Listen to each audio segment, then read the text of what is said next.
Hey everyone, Mark and Joey here on a Thursday morning. Not a great day here in Ontario, Canada. That's where we're from if you're new to the show. But hopefully you're getting great weather where you are.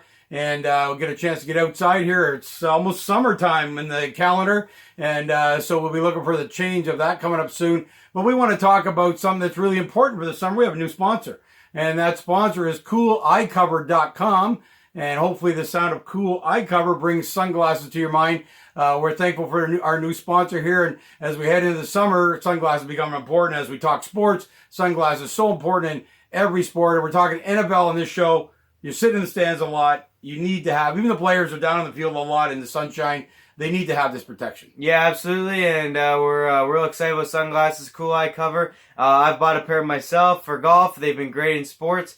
They really help my performance, also help my allergies, which we've talked about. Which you're suffering with today. I'm suffering today, so sorry if I sneeze or something. But yeah, no, they've been great for that. They're so light and they just stay on your face. You don't even know they're there.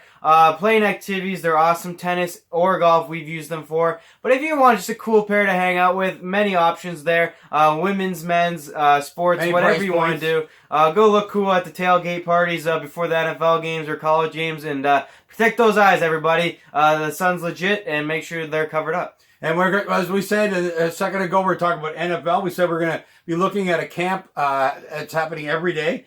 We've been through our division, Seattle. We had to start with our team.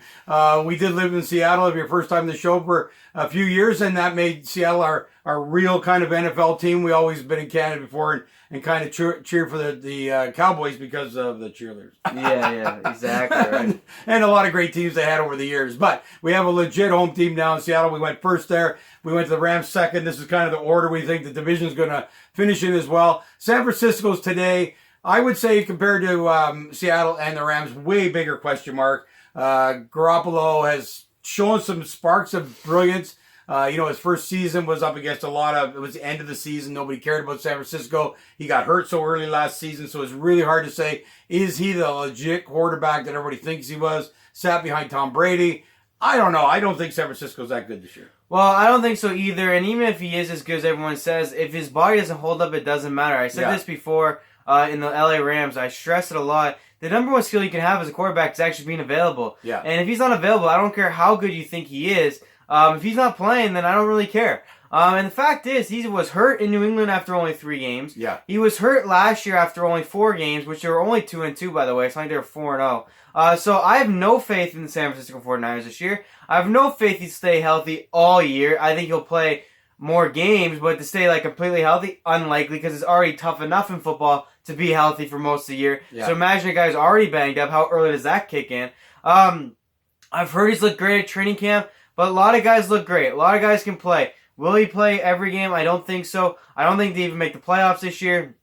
They have a good defense. They have some good weapons, but I don't see Garoppolo helping this team to a playoff spot. Well, and we have talked about that a lot. It's about what makes Tom Brady great. The guy is available every year, every game. He knows how to stay healthy. And a lot of guys don't know how to stay healthy. And it has a lot of times nothing to do with their body, nothing to do with a lot of other things, except for the fact they just don't know how to avoid injury. And that's what a guy like Tom Brady's so great at. He gets rid of the ball. He doesn't mind throwing it away. He doesn't mind eating it. He barely gets hit during a game. That's why he stays so healthy into his age. And a lot of these guys they don't have that instinct, or they don't, I've mentioned this in the show before. Brady has mentored a lot of them, and he gets mad when you see him interviewed that he gives them all this advice on how to get rid of the ball, and then they don't do it. Yeah. So it's obvious some guys can't get it, and I think Garoppolo's one of those. I think he's going to struggle again, and I think he's an early dismissal from the season, and that's going to make it hard on them. But let's talk about some of the weapons they do have. I mean, it's a team that's come from rock bottom, and it's starting to make their way back. They have a good defense. They're not known defense, but they had a good defense.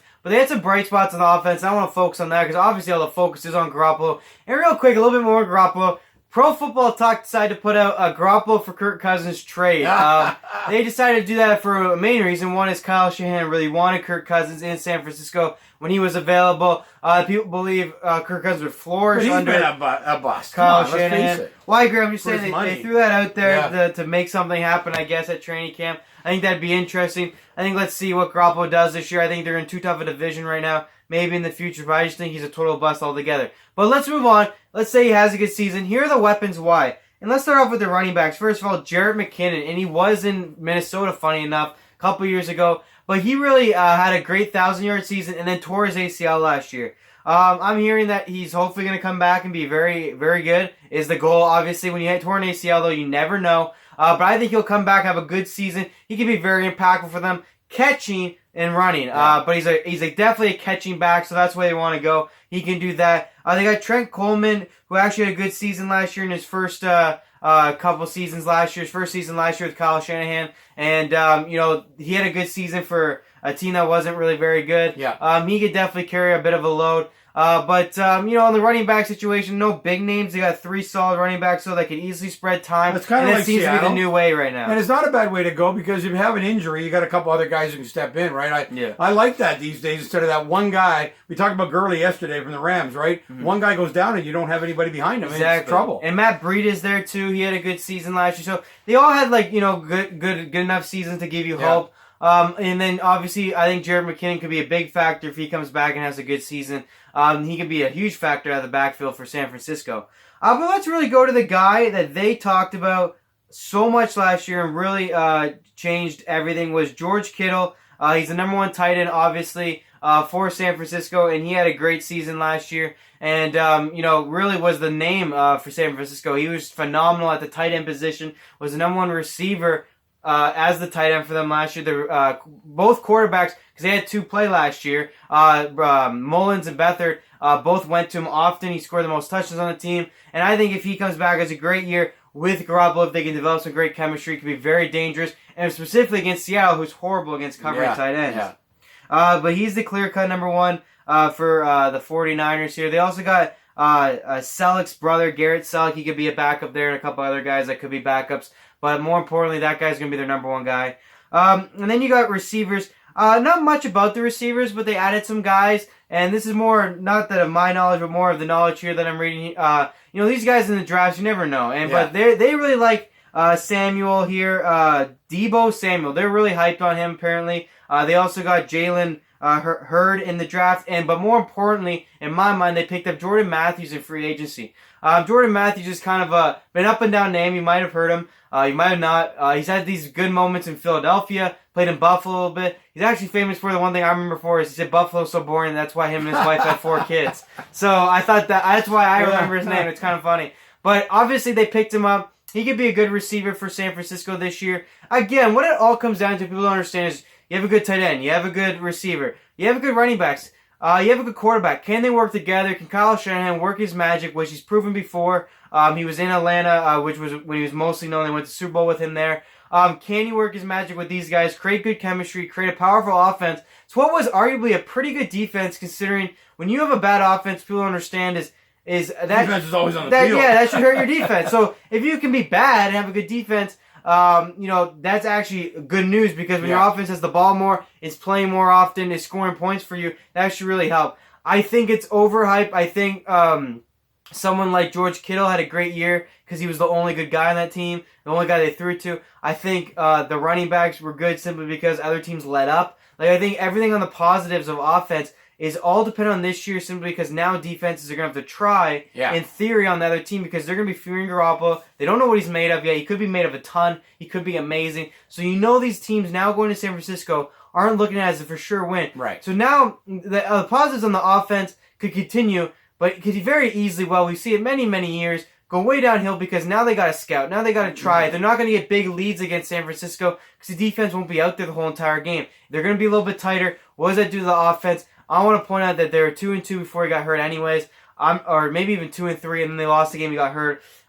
We think they're 3rd in this division. I think Seattle's more prepared, more ready. LA is still more prepared, more ready, and just simply better on paper as well. Well, and those offensive stats, as you said, Joe, is that when you're getting beat every game, the other defense lightens up. You get a lot of offensive stats that just don't count. We've seen lots of teams do that, and they talk, this guy in the fourth quarter. Well, if you're behind in the fourth quarter, you get lots of yards. Yeah. You get lots of receptions, because the other team's playing soft just not to give up points. So you got to look at, will these guys be great if the team is good? Will they still be able to be that good? We'll see. We don't think it's going to be a great year in San Francisco. They're going to win their fair share of games, maybe a 500 team would fit into that. Garoppolo's got to stay healthy. Obviously, their other 2 quarterbacks couldn't come in and make a difference last year. However, you never know when a star will emerge. They did get some experience last year, which really helps. and they come in this year, if Garoppolo's gone, maybe they're better. So you never know when these guys get some playing experience. The Garoppolo thing may not be the worst thing for these quarterbacks to get that experience. We'll see what happens there. My fear is the biggest impact San Francisco will have, I think, is in divisional games. I think that's where they can maybe make or break one of the other teams. Well, you have to in a division. Yeah, you have to do well against the Rams. You have to do well against San Francisco. Everybody will do well against Arizona. So, really, it's those games that make the difference in that division. We think that the Rams and Seattle are too much for San Francisco again this year. Yeah, I think... no matter whether Garoppolo plays or not. Yeah, I mean, I think, to be honest, I do believe, though, San Francisco might steal one. They actually stealed one last year. Don't even talk about So I think Seattle might go 1-1. The reason why I brought up divisional games, they might help Seattle. They might go 1-1 against the Rams. I just think as they spread their wings and travel away from San Francisco and, play all these tough teams in the NFC, I just don't see how they're able to do it. I also don't think Garoppolo will play the whole year. I've said that already. Yeah. I think at most you get maybe 12 games out of him, 14 games out of him. And if he plays, he's going to not be 100% healthy. He's kind of like an Aaron Rodgers, except without the talent. Always banged up, always injured. Yeah. He's that kind of guy. If you looked at his injury last year, first of all, was so stupid on his part. He could have ran out of bounds and stayed in a little bit longer, got hurt. Well, unless he improves on that mindset, I don't think he's going to stay healthy. Well, that's the Tom Brady mentality I talk about, right? And you don't sacrifice the guy freaking played with Tom Brady. You should know this. Yeah. And then, I mean, even like in the 3 games he played, people go, wow, look at the teams he beat when he played for New England. First of all, New England's a great team. Second of all, New England's a great coach. And third of all, you still got hurt. So who cares if you can't show up? And that's the biggest thing this year. If I'm San Francisco fans, I want to make the playoffs. I want to have a winning record. But what I'm going is, can my quarterback last 16 games and then going forward, obviously guys will get better. You can maybe bring in more free agents. But you need to prove to the league. You need to prove to your team. You need to prove to free agents, if you want to bring guys in, that, hey, my quarterback's going to be healthy for 16 games. Yeah. And if he is, they could be dangerous. I just think this year is too soon. I think the Rams, Seahawks are too much right now. And honestly, they might be a team down the road. But right now, we're going for third in the division. We're probably thinking an 8-8 record, maybe a 7-9, maybe even a 6-10, and and we've seen we're harping about this health, and you might think too much, but you've seen lots of great quarterbacks, young quarterbacks come in this league that can't stay healthy. Now our second string, third string, I think of RG3 and guys like that was all heralded, all this stuff. Even Andrew Luck had to get rid of a lot of his cap hit to buy an offensive line, but he was supposed to be the guy, and he was. In his defense, he made two in a row AFC Championship games, only lost to Brady. But he got hurt all of a sudden, and he got hurt a lot, and he's still hurt, and he kept on getting hurt. And even this year, I mean, he had a great year, did not get hurt. That's because he got an offensive line. But now he's always that potential to get hurt. Garoppolo, same thing. First of all, he takes $23 million off the top. Yeah.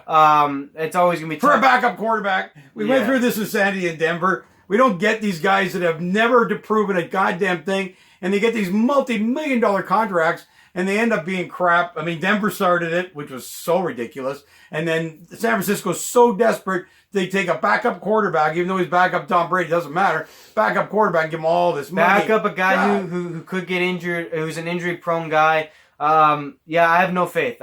So no, we're going to see San Francisco third division miss the playoffs this year. We're back tomorrow with a team that's definitely going to miss the playoffs. Haven't really done anything to move up from what we can see. Kind of the most controversial, exciting type of situation there with the QB and coach. We'll talk about that tomorrow. Have a great day, and tomorrow's Friday, so end of the week for a lot of our work weeks and a great weekend ahead.